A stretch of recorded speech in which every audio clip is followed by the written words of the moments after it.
Hi everyone, నేను మీ గంగా సురేష్ బండారు. మొన్న సాయంత్రం కారుమూరి నాగేశ్వరరావు గారని ఆయన ఇంటి దగ్గర అరెస్ట్ చేసి నిన్న కోర్టులో ప్రొడ్యూస్ చేసి రిమాండ్కి ఇవ్వడం జరిగింది. ఇది కూటమి ప్రభుత్వ దుర్మార్గపు చర్యగా మేము ఈ అరెస్ట్ని ఖండిస్తున్నాము.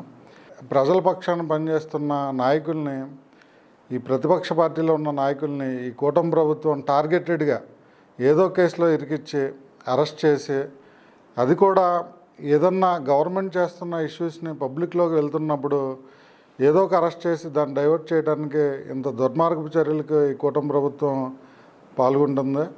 అందులో భాగంగానే ఈ కారుమూరి నాగేశ్వరరావు గారిని అరెస్ట్ చేసి రిమాండ్ ఇవ్వడం జరిగింది. అయితే చాలామంది లిక్కర్ కేసు అంటున్నారు తప్పితే ఇది ఎక్కడా కూడా లిక్కర్ కేసు కాదు. యాక్చువల్గా ఈ liquor transport case. Jaganmohan Reddy గారు 2019 అధికారం వచ్చిన తర్వాత ఈ లిక్కర్ అనేది ప్రైవేట్ సంస్థల చేతిలో ఉండకూడదు, ప్రభుత్వమే దీన్ని అమ్మాలని చెప్పి ఒక పాలసీ తీసుకురావడం జరిగింది.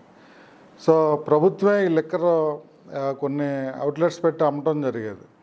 అయితే ఈ లిక్కర్ మ్యానుఫ్యాక్చర్ దగ్గర నుంచి ఆ షాప్స్కి వెళ్ళడానికి ఈ ట్రాన్స్పోర్టేషన్ కోసం ఒక పాలసీ తీసుకొచ్చి పబ్లిక్ని దాన్ని ఒక ఆక్షన్లో ఇన్వైట్ చేయడం జరిగింది. దాంట్లో పవన్ కళ్యాణ్ గారు పాల్గొనవచ్చు, చంద్రబాబు గారు పాల్గొనవచ్చు, లోకేష్ గారు, any person can involve in that action.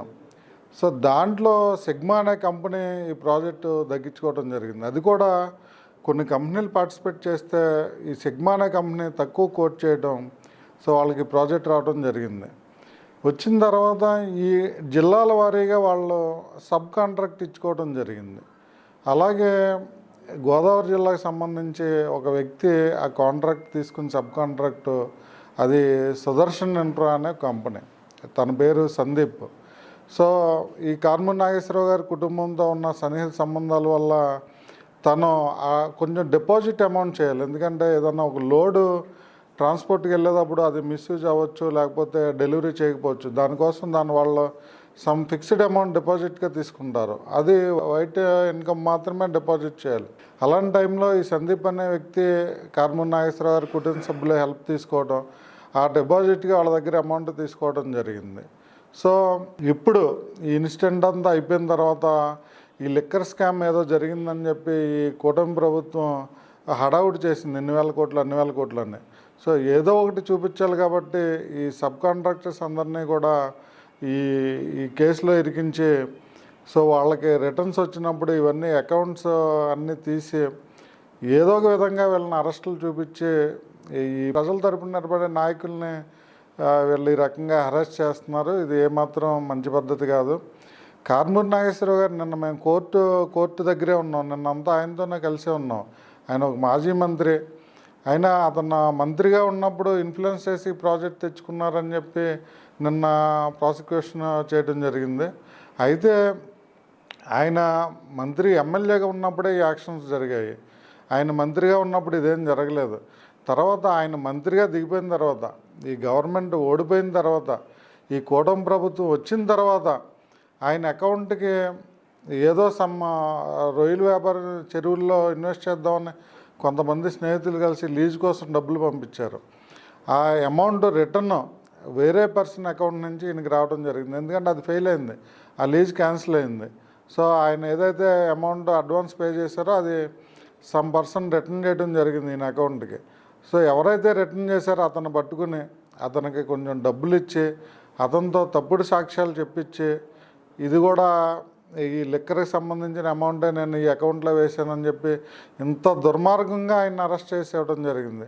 అంతా కొడితే నిన్న ఆ రిమాండ్లో చూపించింది 8 లక్షల రూపాయలు. అంటే ఒక మాజీ మంత్రిని, ఒక ప్రజానాయకుడిని మీరు 8 లక్షల రూపాయలు కాజ్గా చూపించి, అది కూడా వేరే ఇన్వెస్ట్మెంట్ పర్పస్ పెట్టిన డబ్బుల్ని దీంట్లోకి తీసుకొచ్చి ఇంత దుర్మార్గంగా కూటమి ప్రభుత్వం ఈ నాయకుల మీద ఇలాంటి చర్యలకు పాల్పడుతుంది. వీటిని మేము మా పార్టీ తరఫున పూర్తిగా విషయాన్ని ఖండిస్తున్నాము. సో ఈ ప్రజలు కూడా అర్థం చేసుకోండి. ఇది ఈ పచ్చ ఛానల్స్లో, ఈ టీడీపీకి అనుసంధానంగా ఉండే అనేక ఛానల్స్లో ఈ వైఎస్ఆర్సీపీ ఏదో లిక్కర్ స్కామ్ చేసింది, 1000 కోట్లు 100 కోట్లు అంటూ మిస్ఇన్ఫర్మేషన్ మన వరకు తీసుకొస్తున్నారు. సో జరిగిందైతే వాస్తవాలు ఇవి. సో అందరూ బెయిల్ తీసుకుని బయటకు రావడం జరుగుతుంది, వాళ్ళ పనులు జరుగుతున్నాయి. అయితే వాళ్ళు ఫ్యామిలీ మెంబర్స్ని అందరినీ హెరాస్ చేయడానికే ఈ రకమైన చర్యలకి చంద్రబాబు గారి ప్రభుత్వం పూనుకుంటుంది. సో ఇలాంటి దుశ్చర్యలనే మేము పూర్తిగా ఖండిస్తున్నాము. నేను మీ అందరి దృష్టికి ఈ విషయాన్ని తీసుకురావడానికి కారణం, ఇందులో ఎలాంటి తప్పులు లేవు. వాళ్ళు ఏదో ప్రయత్నం చేశారు, ఏదో స్కామ్ జరిగిందని, ఎలాంటిది జరగలేదు.